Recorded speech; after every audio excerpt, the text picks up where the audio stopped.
That's right, back again, baby. You already know who it is. You're here. You're in the church. It's Sunday. And I am Father Moo. On the microphone. And on the modular synth. Have to do it to it. Okay. Thank you for tuning in. It's Father Moo, as I said. I've got a little bit of a freestyle happening today. I'm gonna build it as it happens. But before I dive right into my patch, or I'll just set up the basic bits that we always need here. I just want to say I was sad to learn that one of my favorite YouTubers, a guy named Seth Everman, is going to be leaving YouTube forever, supposedly in, I think it's a couple days from now. And then right on top of that, I heard that story from his channel, and then almost the next story I saw was I was on some synth website, and I saw a thing about a guy who reviews gear, kind of like what I do, but more of a synth reviewer. And he said he was quitting YouTube because he had too many toxic comments. He said someone had left him a death threat over a synth review. And I was just like, man, I'm pretty passionate about synthesizers. Like, I care about them and I will argue about them and defend them. But I can't imagine telling a guy like, yo, I'm going to kill you because you said my synth is crap. It just seems so... I don't know what to say. That just seems bizarre to me. I'm sorry. It doesn't make a lot of sense to me. But, yeah. So, anyway, both of these got me to thinking I'm pretty happy where I am with this synth channel right now. In fact, I have plans to do some DJ mixes and some other kinds of videos a little different to what I've been doing, but I'm going to keep doing the Nord modular streams as well, since people seem to dig that. And yeah, I'm not going anywhere anytime soon, although it seems like my output may have dropped off a little bit. I still plan to be here. Thanks. That's all I wanted to say. Let's take a look at what we got here today. So, same old over here. I got 8 inputs and 2 outputs. I don't think we're going to get anywhere near 8, but you never know. It's probably going to be more than 3. And over here, I got a clock, and I got a note sequencer, and you won't be surprised to see me drop my key quantizer below that sequencer, and drop in some of the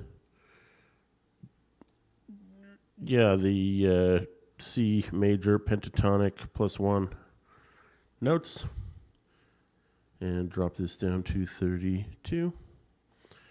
But something's a little bit different over here, and this is what I wanted to sort of experiment with today. You can probably guess I got a sine wave here, and I got this is a slave oscillator called FM1. So we're going to have to sync the slave and the master together. Please do not write me emails about that. That's what they're called. And yeah, so what I'm going to try and do today is another generative noodle, but this one is going to have some FM in it. And I decided not only to do some, hopefully, melodic FM. That's the goal of the key quantizer here. But also to experiment with the inputs on the FM oscillators and see what we can do to make those interesting. So, as far as I can tell, yeah, they're both tuned to the same thing to start, 329.6 hertz. So, well, I better just wire it up first. So, what you do for standard 2-OSC FM is you wire the slave to the master, because in Nord modular, all the slave oscillators have to connect to some master or they won't receive a pitch. And I'm going to run the output of my, oops, a little mistake there. Actually, I'm going to run the output of my sequencer into my quantizer and then run that into there should be the pitch input of the oscillator C here. And then I also run the output of the second oscillator back into the FM amount rather than into the envelope, as you might expect, because it's FM. That's how FM does its thing. So only this output will go into the envelope and the envelope into the mixer. You notice that I don't have a filter here, and because this is not subtractive synthesis, this is FM synthesis.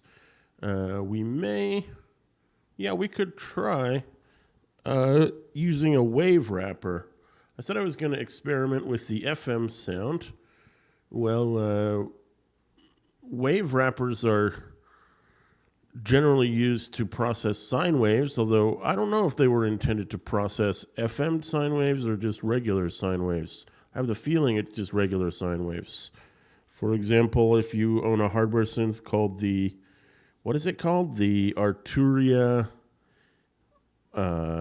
Mini Brute, I think it's 2, which I used to own. They have a sine wave output and it goes straight through a wave wrapper into the envelope. It does not have a FM function. So we'll see if we need that. Right now its settings mean it's essentially being bypassed. So let's get started here by wiring the clock into the sequencer.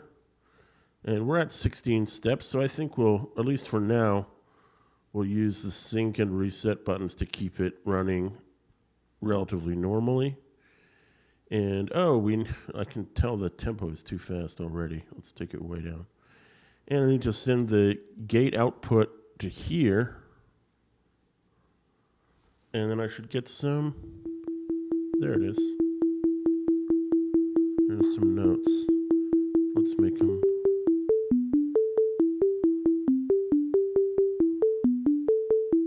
It's pretty cool.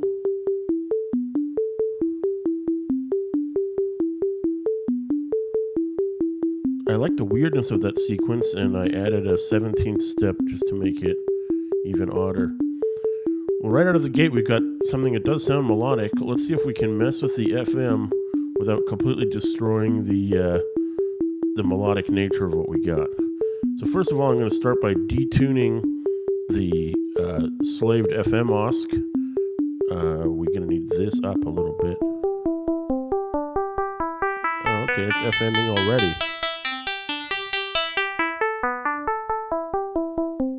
Wow. Although they're tuned to the same note, this seems to be having an effect. You can hear it there.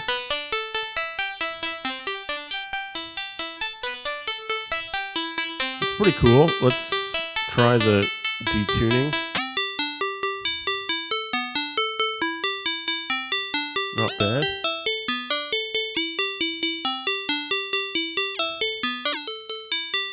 By using this partial setting, I think we get more melodic FM effects. Actually sounds pretty darn good, man. Okay. Let's see what we can do if we send some other inputs in here. Why don't we try... There's a clocked random step generator. Hook it up to the clock. And I'm going to feed it to the AM input.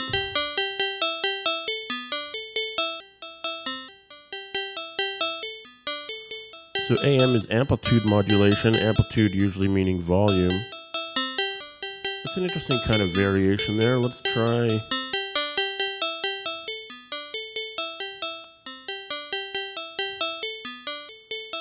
Pretty cool.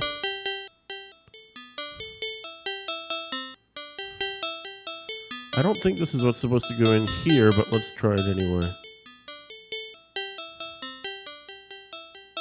No.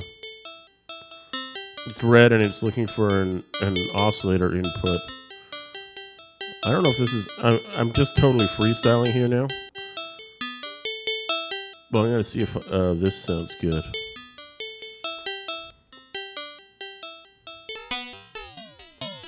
Whoa.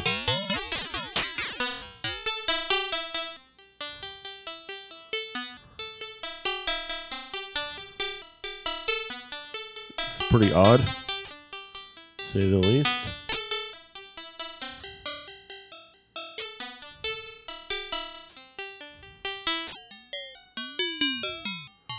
Okay, we've lost the melodic element now. That's a bit too far. I don't know if this is really helping me or not. I'm gonna take it out.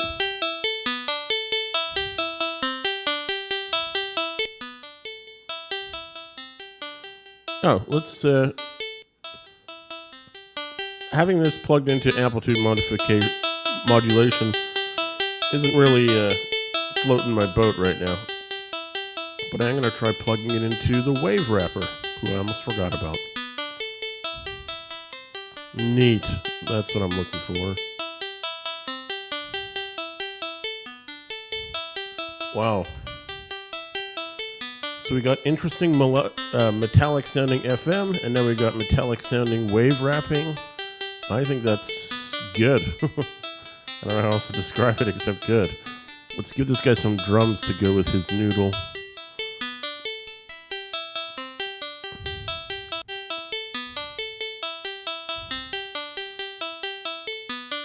Now we have, as I said here, I made it a 17-step sequence because I wanted it to be irregular and weird. So if the drums go off a 16-stepper, I don't think that'll be too complimentary. Maybe we can try some of the old standby pattern generator. Where is that? Here?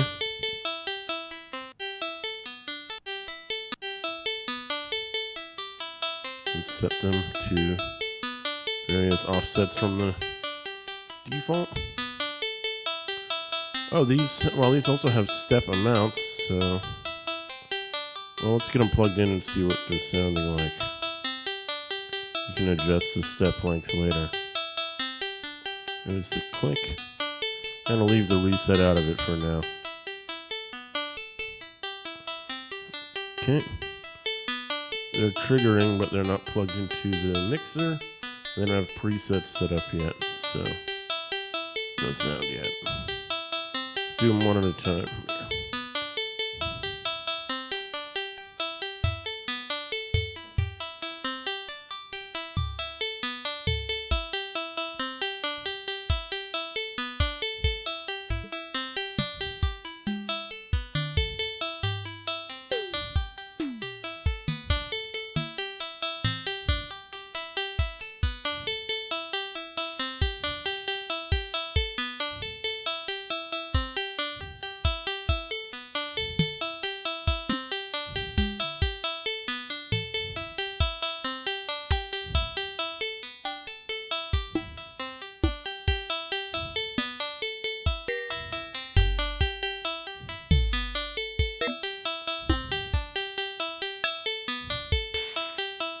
I used all those percussions in the last noodle, so I'm inclined to skip them.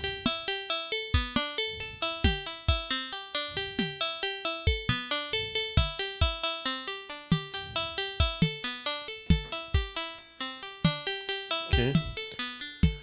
The sounds are okay. I'm going to experiment with some different sequencers here and see if I can get close to what I want.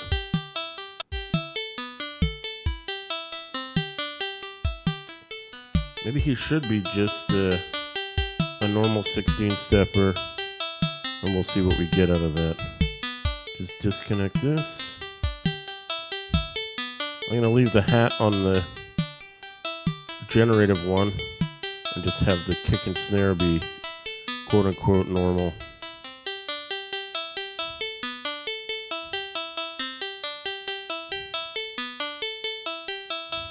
You can hear the hat going now. Here comes the kick.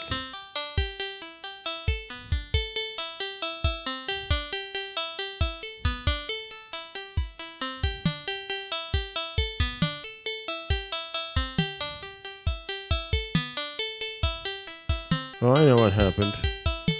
Although I set this to 17, because it has a reset, it resets on every 16th step anyway, so it's not really an off sequence thing. Remove this.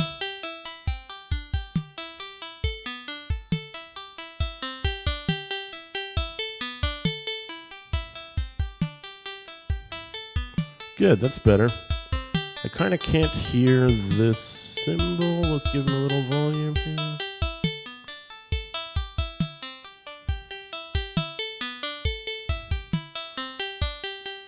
It's kind of regular. I'm going to send a random LFO to it to make it weird. And I'm going to get rid of the guys we're not using. Move this guy over to be with the sequence data. Pretty cool. I dig it. I'm hearing like a bass line to go with the melody line. Let's put the drums here just arbitrarily to get them out of the way. Now let's build a bass line. I also hear it like running slower than the 17-step melody line. So I'm gonna need a clock diver. Where's my diver? There we go, div them up. So I chose Ask B. I'm gonna go with the boring old subtractive synthesis for this one, since we got the FM there. It was actually surprisingly easy. I mean, I was following the rules of what you're supposed to do in FM, so I got there eventually. But I got to a good sound a lot easier than I thought, so I'll have to remember and use this more in the future. So he's going to want a sequencer as well. I'm going to keep using this trick of using B and then using the output of the gate to trigger that. And we're going to need a key quant as well.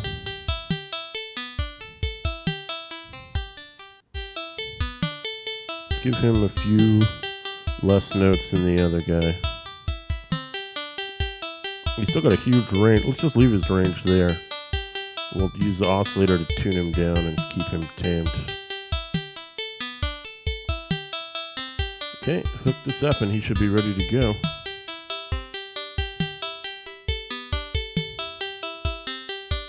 Oh, we gotta randomize the notes. Okay, he's a little quiet. I'll fix that. Hold on.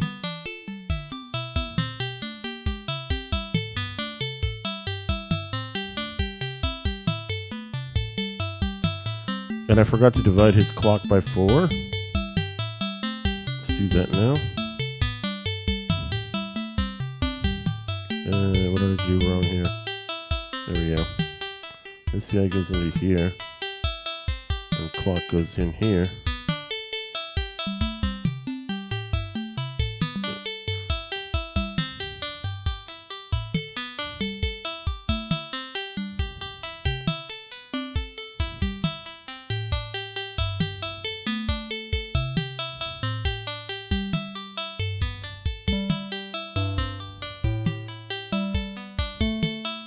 Let's make him a LFO to sweep the pulse width. Oh, look at me forgetting this again. Triangle should work almost as well as the sine anyway. Yeah, we can't go past midnight. I want it to go a lot slower this time.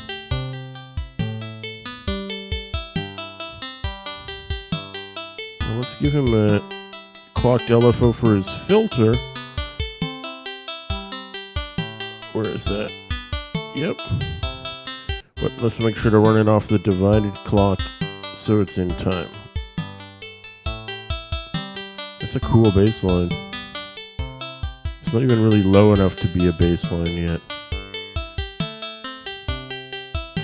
Let's see if we can go another octave down.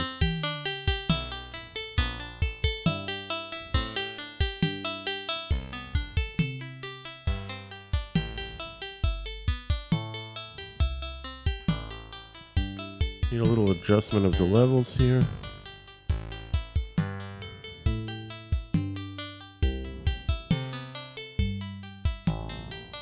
I think that's cool.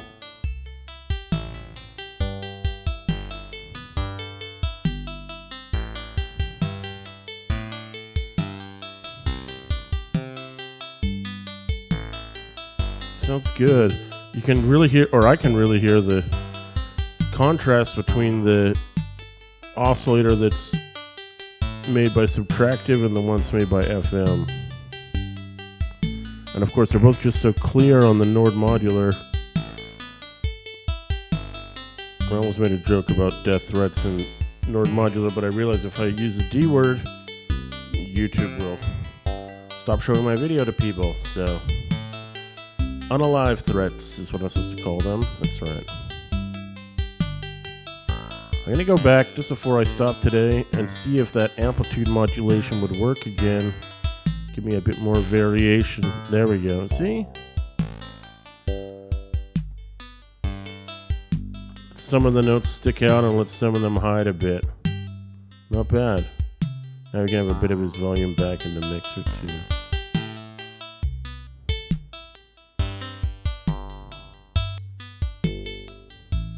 That hat can dial back slightly.